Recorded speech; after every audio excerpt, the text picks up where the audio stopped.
এগুলো ফটো পাঠাই দিস ইনস্টাগ্রামে। তোরা সব ইনস্টাগ্রামে পাঠাই দিস। তুই ছবি তো লাগে ইনস্টাগ্রামে পরে দিস। টাকা একটু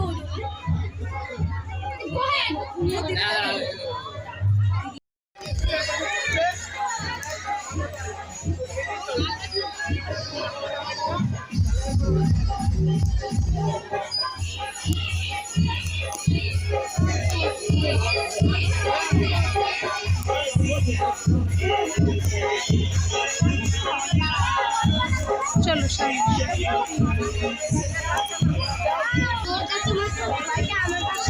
বৌমা খাইছো? তাহলে বসো বসো শিগগিরি যাও। আচ্ছা আচ্ছা জায়গা আছে।